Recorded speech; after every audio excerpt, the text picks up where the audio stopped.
destrucción. Luego el 23 dice: y para hacer notorias las riquezas de su gloria, que él preparó de antemano para gloria. Muchos de los que habían sido preparados para el servicio de Dios lo negaron. Hablemos en los tiempos pasados. Pero luego dice: a los cuales también ha llamado esto, dice, es a nosotros, no solamente de los judíos, sino también de los gentiles. Como también en Oseas dice: llamaré pueblo mío al que no era mi pueblo, y a la no amada, amada. Y en lugar, dice, donde se les dijo: vosotros sois mi, dice, pueblo mío, ahí serán llamados hijos del Dios viviente. Aleluya. También Isaías clama tocante a Israel: si fuera el número de los hijos de Israel como la arena del mar, tan solo el remanente será salvo. Porque el Señor ejecutará su sentencia sobre la tierra en justicia y con prontitud. Y como antes dijo Isaías: si el Señor de los ejércitos no nos hubiera dejado descendencia, como Sodoma habríamos venido a ser. Y volviendo a la parábola, en el verso 3 dice: y envió a sus siervos a llamar, dice, a los convidados a las bodas, mas estos no quisieron venir. Lo podemos nosotros ver, como le dije, un ejemplo, pero lo que está diciendo el Señor está narrando sobre la vida de las personas de las cuales Él había enviado a sus profetas. Por eso dice: ¿quiénes son sus siervos? Sus profetas. La historia es tomada del pasado, del presente y luego al futuro. Dios siempre ha hablado así. Hoy nos está hablando a nosotros. ¿Por qué lo digo? Porque el llamado del Señor es: vengan a mí, crean en mí, todo está preparado. No me rechacen. Ustedes piensan que no son dignos, pero si creen en mí pueden ser dignos. Así dice Dios. Porque los judíos le dieron la espalda cuando Él vino. Él les empezó a predicar la palabra de Dios y ellos no creyeron. Es más, ellos en aquel tiempo son los que lo crucificaron a Él. Mas ahora, amado hermano, si usted niega al Señor, también está crucificando a Jesucristo. Si usted le da la espalda, ¿qué es lo que está pasando? Dios cree en usted, pero usted no cree en usted mismo si le rechaza. Usted debe de creer que si Dios lo ha llamado, pues porque hay algo en usted que Dios espera todavía. Usted puede decir: ya los años ya pasaron. Permanece, sé fiel, cumple con lo que ya sabes. Muchos hablaron sobre la venida de Jesucristo, empezando por Isaías en el verso 7 y 14. También lo dice en el capítulo 9, verso 6. Y muchos de los profetas hablaron sobre la venida de Jesucristo. ¿Y qué fue lo que pasó? Muchos no creyeron, aún teniendo la revelación de la palabra de Dios, no creyeron. Así mucha gente en este tiempo aún no cree que el Señor va a venir y piensan que lo que predicamos no tiene validez. Piensan que son palabras nada más. La palabra de Dios se va a cumplir si Dios lo dice.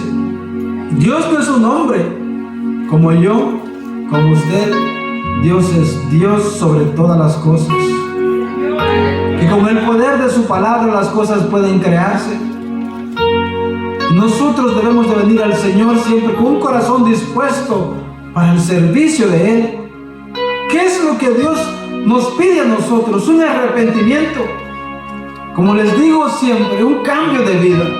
Considérese usted mismo si es una persona aprobada por Dios o si hace falta que cambie todavía.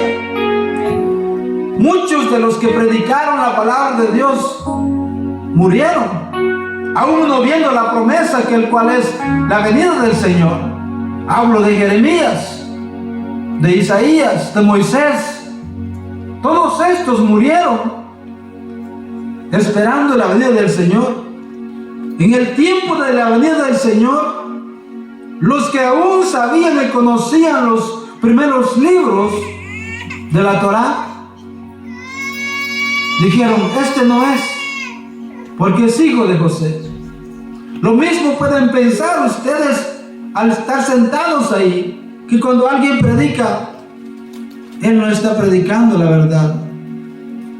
Pero la verdad no es de una persona, la verdad es de Dios. Siempre la verdad es de Dios. Por lo cual, lo que dice en el libro de Hebreos 11:37 es muy hermoso, porque menciona sobre el sacrificio que los grandes hombres de Dios hicieron para poder compartir el mensaje. Miren, dice: fueron apedreados, fueron también aserrados y puestos a prueba. Todo eso surge cuando Dios te ha llamado. Puede ser puesto a prueba, Señor, como Abraham, porque Dios así lo dijo. Ahora viene el tiempo de prueba. Dame tu hijo y sacrifícalo para mí. Y él, tomando su hijo, lo lleva al sacrificio y dijo: tengo que hacer lo que Dios me pide. Esa es una verdadera prueba. No obstante a las pruebas pequeñas que a veces nosotros vivimos y ya pensamos: ya no voy a seguir en las cosas de Dios. Una verdadera prueba se trata en que te entregas al que amas más en tu familia. ¿A quién es el que amas más en tu familia? Tú lo sabes. Puede ser tu esposo, puede ser tu hijo. Y si Dios te lo pide, ¿lo darías? Abraham lo hizo.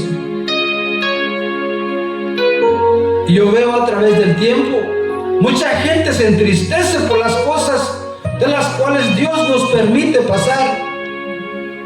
Pero Dios está ahí también para sostenerte. Él nunca te ha dicho: no te voy a ayudar. Él te ha dicho: mantente firme. Luego dice: muertos a filo de espada, anduvieron de acá para allá, cubiertos de pieles de ovejas y de cabras, pobres, dice, angustiados, maltratados, de los cuales el mundo no era digno. El mundo no era digno.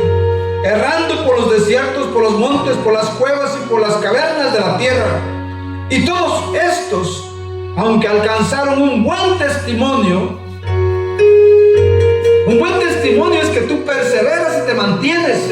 Y aunque Jesucristo no venga en tu tiempo, vendrá. Y si te mantienes, Él vendrá por ti. Porque te vistes de la esperanza que Él te ha dicho, que si Él va a venir, Él va a venir. Y cuando llega el momento de tu partida, tú te vas vestido con esa esperanza y que vas a tener un encuentro con Él. aleluya. Dice: y todos estos alcanzaron buen testimonio mediante la fe. No recibieron, dice, lo prometido, proveyendo Dios alguna cosa mejor para nosotros, para que no fuesen ellos perfeccionados aparte de nosotros.